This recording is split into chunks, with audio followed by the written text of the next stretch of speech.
제35장. 엘리후가 말을 이어 이르되, 그대는 이것을 합당하게 여기느냐?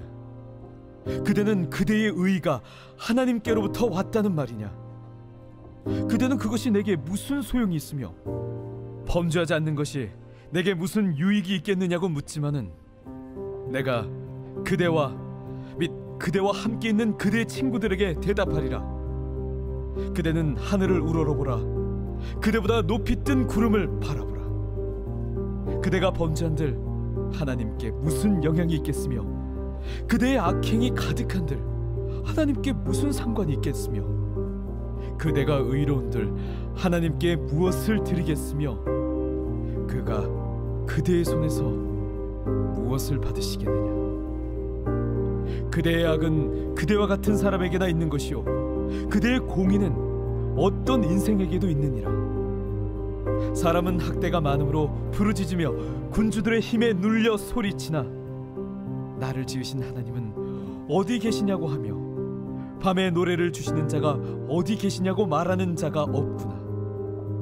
땅의 짐승들보다도 우리를 더욱 가르치시고 하늘의 새들보다도 우리를 더욱 지혜롭게 하시는 이가 어디 계시냐고 말하는 이도 없구나. 그들이 악인의 교만으로 말미암아 거기에서 부르짖으나 대답하는 자가 없음은 헛된 것은 하나님이 결코 듣지 아니하시며 전능자가 돌아보지 아니하심이라. 하물며 말하기를, 하나님은 배울 수 없고 이래 판단하시면 그 앞에 있으니 나는 그를 기다릴 뿐이라 말하는 그대일까 보냐. 그러나 지금은 그가 진노하심으로 벌을 주지 아니하셨고 악행을 끝까지 살피지 아니하셨으므로 욥이 헛되이 입을 열어 지식 없는 말을 많이 하는구나.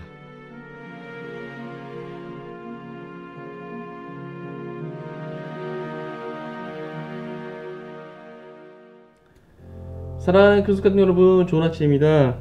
4월 20일 매일 말씀 나누도록 하겠습니다. 오늘 본문은 욥기 35장입니다. 엘리후의 두 번째 말에 이어서 세 번째 말이 나오고 있습니다. 엘리후는 세 번째 발언에서 인간의 의의 무가치성과 또 사람들의 보편적인 성향에 기초하여서 욥이 회개를 거부하는 것을 비판하고 있습니다. 본문은 크게 두 부분으로 나눠볼 수 있습니다. 먼저 1절부터 8절은 인간의 의가 상대적으로 무가치함을 강조함으로써 자기 의를 내세워서 회개를 거부하는 욥을 간접적으로 비판합니다. 그리고 9절부터 16절은 인간의 보편적인 성향을 따라 자기의 의를 내세워서 회개를 거부하는 욥을 직접적으로 비판하고 있습니다. 함께 말씀을 보면서 나누도록 하겠습니다. 엘리후가 계속 말을 이어갑니다. 2절입니다. 그대는 이것을 합당하게 여기느냐? 그대는 그대의 의가 하나님께로부터 왔다는 말이냐? 여기서 이것을 합당하게 여기느냐는 내 말이 옳다고 생각하느냐? 라고 묻고 있는 것입니다. 그리고 그대의 의가 하나님께로부터 왔다라는 말이냐? 라는 것은 내가 하나님보다 의롭다고 생각하느냐? 라고 묻는 것입니다. 이렇게 묻는 것은 엘리후가 정말 몰라서 묻는 것이 아니라 욥의 생각이 틀렸다고 비판하고 있는 것이죠. 3절입니다. 그대는 그것이 내게 무슨 소용이 있으며 범죄하지 않는 것이 내게 무슨 유익이 있겠느냐고 묻지만은, 이 구절은 내게, 이것을 어떻게 해석하느냐에 따라 해석이 두 가지로 나눠집니다. 먼저 이 내게를 하나님에게로 해석하면 욥이 의를 행하고 범죄하지 않는 것이 하나님께 무슨 유익이 있겠느냐라는 것으로 해석이 됩니다. 그런데 이 내게를 욥에게로 해석하면 욥이 의를 행하고 범죄하지 않는 것이 욥 자신에게 무슨 유익이 있겠느냐라는 것으로 해석이 되어집니다. 일반적으로 이제 두 번째 해석을 사용합니다. 4절입니다. 내가 그대와 및 그대와 함께 있는 그대의 친구들에게 대답하리라. 의를 지키고 죄를 짓지 않는 것이 나 자신에게 무슨 유익이 있겠느냐라는 욥의 생각에 대해서 엘리후가 욥과 세 친구들에게 대답하겠다라는 것입니다. 엘리후는 먼저 5절부터 8절에서 하나님 앞에 사람의 의는 상대적으로 무용함을 강조합니다. 5절입니다. 그대는 하늘을 우러러보라. 그대보다 높이 뜬 구름을 바라보라. 성경에서 하늘은 하나님께서 거하시는 처소로 여겨지기도 하고 또 하나님의 영원성과 초월성을 상징하는 것으로 여겨지기도 합니다. 사실 유한하고 연약한 인간의 그 어떠한 행동도 영원하시고 초월자 되시는 하나님께 영향을 미칠 수 없습니다. 엘리후는 욥으로 하여금 이러한 점을 깨닫게 하기 위하여서 하늘을 우러러보라고 권면한 것입니다. 6절입니다. 그대가 범죄한들 하나님께 무슨 영향이 있겠으며 그대의 악행이 가득한들 하나님께 무슨 상관이 있겠으며. 욥이 범죄한다고 하더라도 이것은 하나님께 아무런 영향도 미치지 못한다는 의미입니다. 사실 범죄는 하나님의 뜻에 벗어난 잘못된 길을 가는 것이지만 이것은 그 자신을 불행하게 만들 뿐이지 역사를 주관하시는 하나님의 섭리에는 아무런 영향을 미칠 수 없다는 것입니다. 절대자이신 하나님은 역사를 주관하심에 있어서 인간의 영향을 전혀 받지 않으시기 때문입니다. 7절입니다. 그대가 의로운들 하나님께 무엇을 드리겠으며 그대가 그대의 손에서 무엇을 받으시겠느냐? 그가 그대의 손에서 무엇을 받으시겠느냐? 6절은 욥이 범죄한 사실을 가정한 반면 7절은 욥이 의롭다는 사실을 가정합니다. 이것은 욥이 의롭다고 하더라도 그것은 상대적 의에 불과하며 하나님께 아무런 영향을 미칠 수 없다는 것입니다. 그렇다고 해서 하나님께서 인간의 악이나 선에 대하여서 무관심하다는 의미는 아닙니다. 인간의 죄나 의가 하나님의 어떠한 것도 훼손하거나 첨가할 수 없다는 의미인 것이죠. 8절입니다. 그대의 악은 그대와 같은 사람에게나 있는 것이요 그대의 공의는 어떤 인생에게도 있느니라.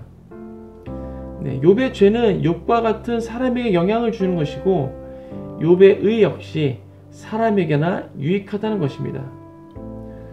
결론적으로 엘리후가 말하고자 하는 것은 욥이 그동안 주장했던 자신의 의로움은 상대적으로 무가치한 것이므로 자신의 의로움을 내세워 회개를 거부하는 것은 잘못됐다라는 것입니다.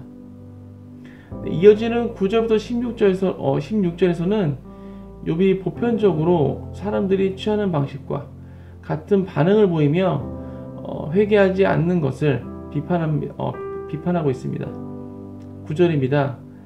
사람은 학대가 많으므로 부르짖으며 군주들의 힘에 눌려 소리치나. 여기서 사용된 사람에 해당되는 단어는 일반적인 사람 전체를 가리키는 단어입니다. 그러니까 어떤 특정한 사람을 가리키는 것이 아니고 그 전체적인 일반적인 사람을 가리키는 것이죠.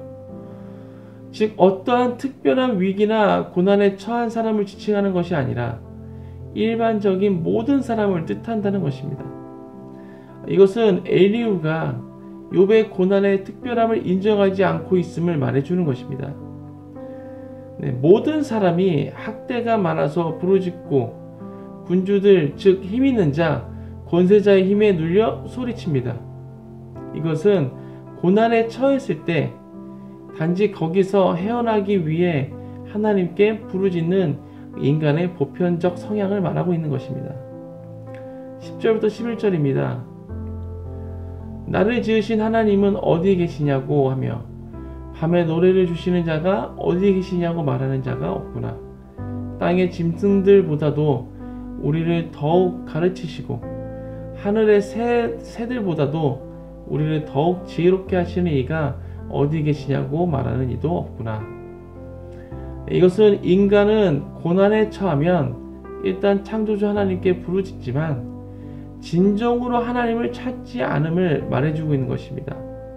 즉 고난에 처했을 때 하나님 살려주세요 라고 부르짖긴 하지만 진정으로 하나님께서 나의 창조주가 되시며 나의 공급자가 되시며 나의 피난처가 되심을 믿음으로 하나님을 찾는 자가 없다라는 것입니다. 12절부터 13절입니다. 그들이 악인의 교만으로 말미암아 거기에서 부르짖으나 대답하는 자가 없음은 헛된 것은 하나님이 결코 듣지 아니하시며 전능자가 돌아보지 아니하심이라. 앞에서 나눴던 것처럼 겸손히 주님 앞에 나와 진정으로 하나님을 찾지 않고 단지 거기서 헤어나기 위해 부르짖는 소리에는 하나님께서 대답하지 않으신다는 것입니다. 14절입니다. 하물며 말하기를 하나님은 배울 수 없고 일의 판단하심은 그 앞에 있으니 나는 그를 기다릴 뿐이라 말하는 그대일까 보냐. 이것은 하나님께서는 헛된 부르짖음에는 응답하시지도 않고 그러한 상황을 돌아보시지도 않는데 하물며 하나님은 배울 수 없고 일의 판단하심은 하나님 앞에 있으니 나는 기다릴 뿐이다 라고 말하는 욥에게 응답하시겠느냐 라는 것입니다. 15절부터 16절입니다. 그러나 지금은 그가 진노하심으로 벌어주지 아니하셨고 악행을 끝까지 살피지 아니하셨으므로 욥이 헛되이 입을 열어 지식 없는 말을 많이 하는구나. 하나님께서 완전한 징벌을 주지 않으셨고 참고 기다리심으로 욥이 하나님 앞에서 패역한 언행을 계속한다라는 것입니다.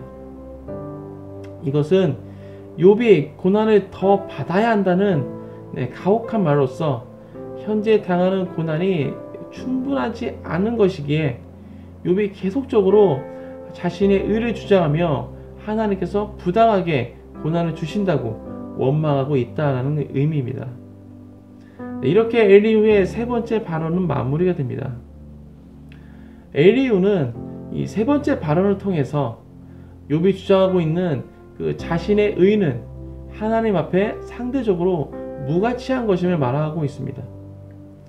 그리고 욥이 사람들의 보편적인 성향을 따라 진정으로 하나님을 찾지 않았기 때문에 하나님의 응답을 받지 못한 것이라고 말하였습니다. 이것은 하나님은 당신을 찾는 사람들에게 은혜를 베푸시는 자비로운 분이신데 욥이 이러한 은혜를 받지 못한 것은 그가 하나님을 찾지 않아서이기 때문이다 라는 도식적인 사고를 갖게 합니다. 이것은 매우 위험한 접근입니다.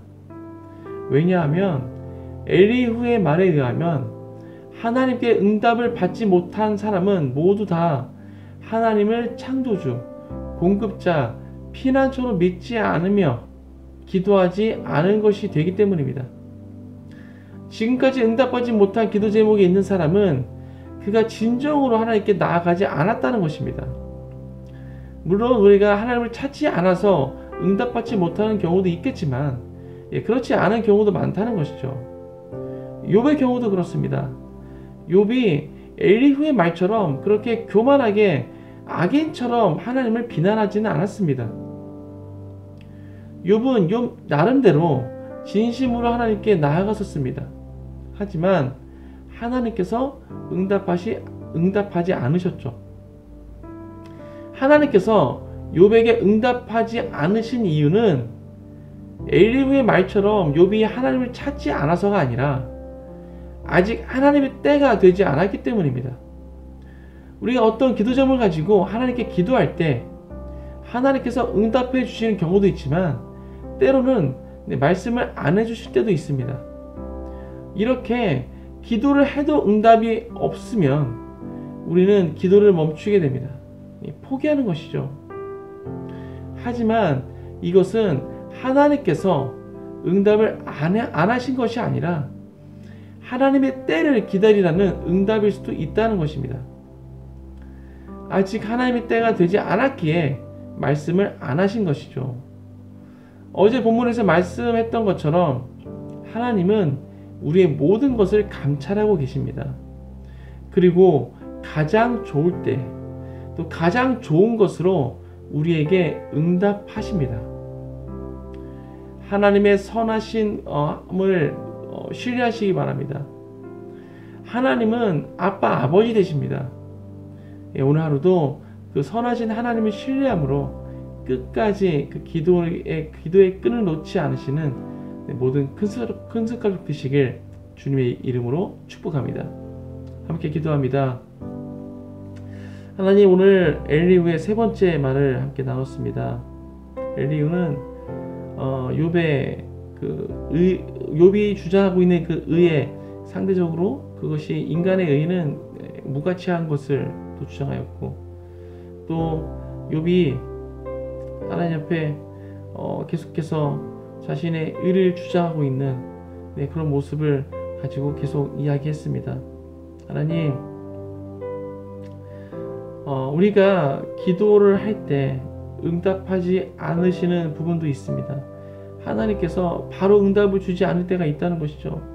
주님, 그럴 때 우리가 기도를 포기하거나 하나님께서 응답하지 않는다고 불평하지 않게 하여 주옵소서. 때로는 하나님께서 침묵하시는 이유가 우리로 하여금 조금 더 기다리라는 의미로 침묵하실 때가 있다는 것입니다. 아버지 주님, 하나님께서는 우리가 조금 더 기다리기를, 하나님의 때를 조금 더 기다리기를 바라고 계시는데, 우리가 그것을 기다리지 못하고 우리가 기도를 놓아버리는 그런 실수를 하지 않도록 주께서 붙잡아 주옵소서. 그래서 정말 선하신 하나님, 가장 좋은 때에 가장 좋은 것을 우리에게 주시는 하나님이심을 우리가 신뢰함으로 끝까지 기도의 끈을 붙잡을 수 있는 우리와 모두가 될 수 있도록 주님 붙잡아 주옵소서. 감사합니다. 모든 말씀 예수 그리스도의 이름으로 기도했습니다. 아멘.